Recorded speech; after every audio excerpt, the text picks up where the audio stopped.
Hi guys, I'm back. Apologies for the long absence. I feel like I've lived many lives since my last video. For instance, I've had a baby who's almost 2. I lost my beloved mum, harder stuff, and I'm still trying to process that. And I'm only now beginning to make sense of the chaos that is navigating motherhood to 2, academia, and the general hustle. So anyway, my return has coincided with the literary return of my favorite author, Chief Chimamanda Ngozi Adichie, Odeluwa Aba Nkizizi.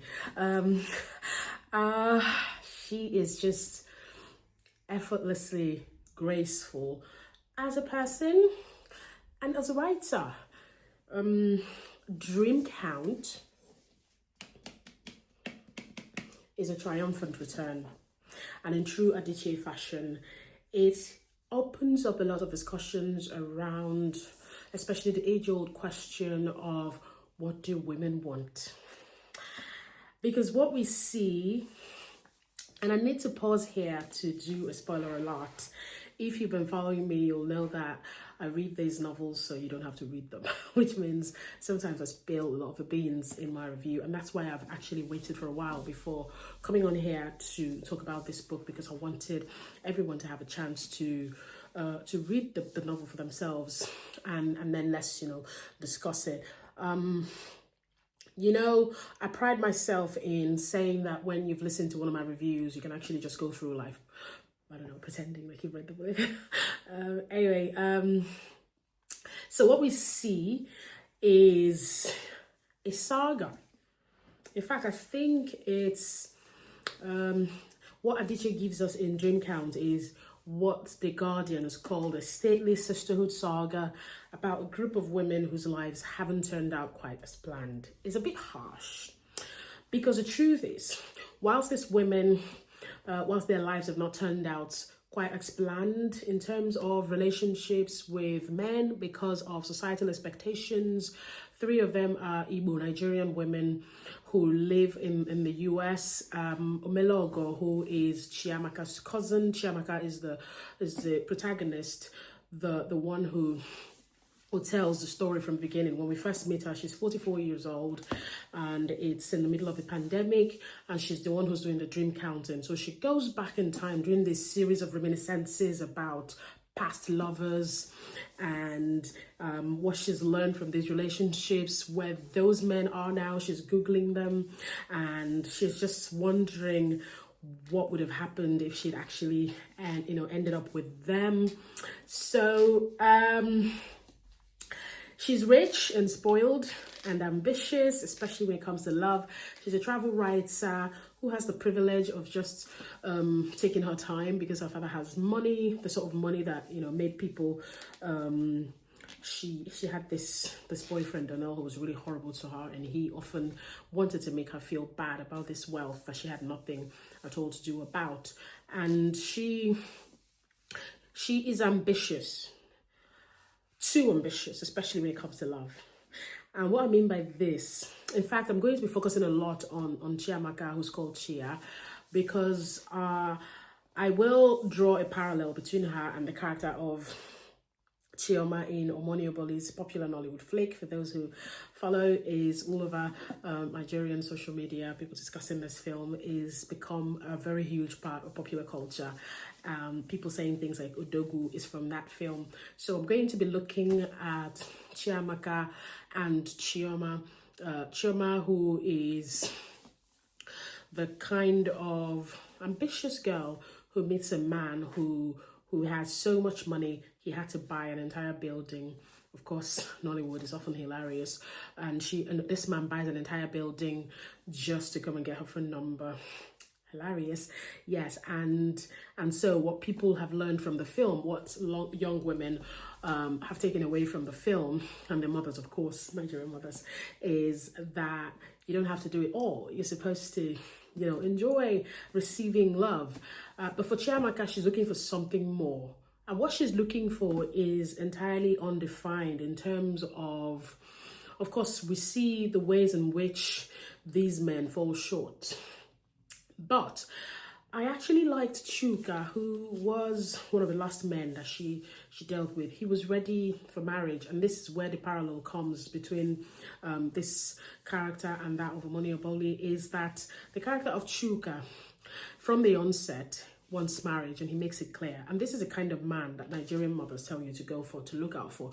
Men who are not time wasters, like Zikora, who is one of the women in this sisterhood saga, and we've met her before because she is the character in the eponymous short story released as an Amazon original. I've reviewed that short story here.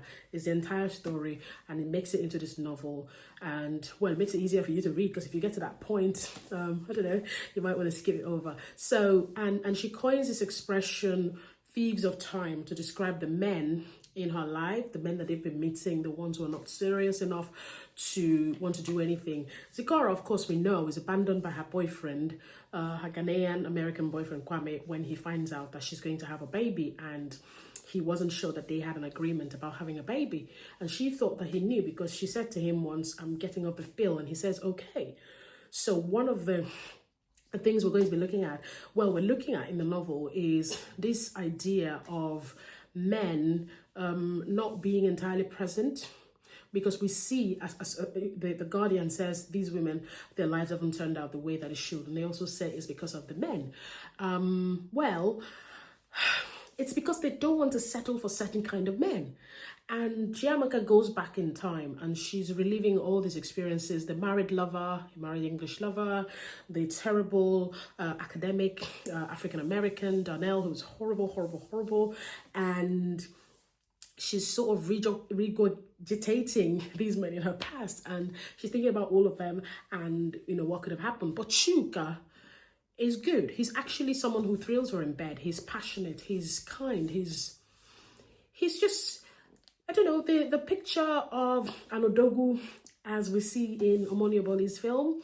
But unfortunately, that's not what Chiamaka is looking for. Chiamaka describes the problem. What she's looking for is that she wants someone to know her. She wants to experience what it's like to be known, to be fully known. And you just wonder, what does it mean to be fully known? And what is she talking about? What does she need from these men? But moving along from Chiamaka, we then also look at Zikora, who I've talked about. And there's also Omelogo, who is Chiamaka's cousin. She's rich. She's a former banker who comes to America to attend grad school, struggles with her mental health, gets back on her feet. Towards the end of the novel, an aunt is telling her that her life hasn't turned out well because she hasn't got a man or a husband. But she's perfect. We see that she's happy. She loves her life, the way she's throwing these parties for her friends. She lives in a lovely house. She's just living her life, and she loves it. You know, it raises a question of, is every woman supposed to aspire to marriage? Are we all going to do that because that's what society expects from us? And then Chiamaka's housekeeper, Kadeotu, I think I should have tried to learn how to pronounce that name. I'm not sure if I'm doing it right. But this is a woman from, and this is a very wonderful touch in the novel. She's from Guinea, and she's suffered a lot of personal losses, and she's made it to America, and she's going through all this stuff. And then at the hotel where she works as a housekeeper, she is sexually assaulted by one of the rich clients, and the case, they drag her literally, you know, in the court of public opinion. They bring out, you know, stories about her past to try to brand her a liar. And Adichie herself writes in the notes at the end of the novel, which is a brilliant thing that she does, and I love it. And she writes that this character, because it sounded like I've heard this story before, you know, never mind that some of the stories in Dream Count are stories that we've had before from Adichie. But she talks about this being about, I don't know if anyone remembers the woman Nafissatou Diallo, who once alleged that the president of the International Monetary Fund, I think, had assaulted her in her hotel, in the hotel where she works in New York. And it was this, you know, very horrific case, because at the end of the day, She was turned into a villain, I think. It was very terrible. And so Adichie tries to bring her story to life in this novel. She talks about it, and I love how she said she did this for her mother. She said, my mother would, I think, have liked the character of Kadeo too. I imagine her reading this novel and then sighing and saying with a kind of resignation and fellow feeling, why you been my fellow woman. And this reminds me of my own mother. I mean, because I think there's something about African mothers, Igbo mothers, is women in general, I think. This thing about us reaching across divides and just feeling the pain of, you know, of the other person. And it happens a lot in this novel. It's bringing all these issues about women's health. Sikora's mother has had a hysterectomy. She hadn't told the father about it. And all these issues, right, that ordinarily we would not have actually, you know, been thinking about in the first place. But we then see these things happening in the novel, and it makes a lot of sense, you know. Everyone should read it, I think. Some of the issues discussed in the novel are just issues that we face every day, right? And it's just important to start discussing some of those things and just giving sort of space to these issues. And as Adichie mentions, to have that fellow feeling, I think. Whether we understand Chioma in loving every word in Hordogu, and we don't understand Chiamaka and, you know, how picky she is. It just shows us that women are not the same, I think, and we can't all be the same. We can't all want the same things. Some people know themselves enough to know that that's not what they're looking for. For instance, Chioma, who's had, you know, historically been the one taking care of the men in her life, and for once in her life, someone's there to take care of her. So it's supposed to be something celebrated, something wonderful. Chiamaka has not had the same experience, especially because she comes from old money and she's obviously been the one doing these things. But a man who has money isn't going to sway her, I think. So, and then there's just a lot of real issues, and beyond, you know, us thinking about relationships as sorts of escapes, as ways of getting ahead or getting better in life and things like that. It's just, but the dream count is beautiful, you know, just it's sad, it's beautiful, it's wonderful, and Adichie writes the most gorgeous prose. With Luke, I existed in a universe of touch, his palm always grazing my back. It's just this description about these men. And then, before you know, the balloon pops, you know, we find out something, and it's not good enough. Or Chiamaka gets bored, or she just moves on. And it reminds me of, it reminds me of almost every Adichie character. I do think that this might be the way that she is too. You know, it's just every Adichie protagonist, maybe with the exception of, you know, her first novel, Papa Hibiscus, has been about this sort of female agency that couldn't care less, you know. We see this in Americana.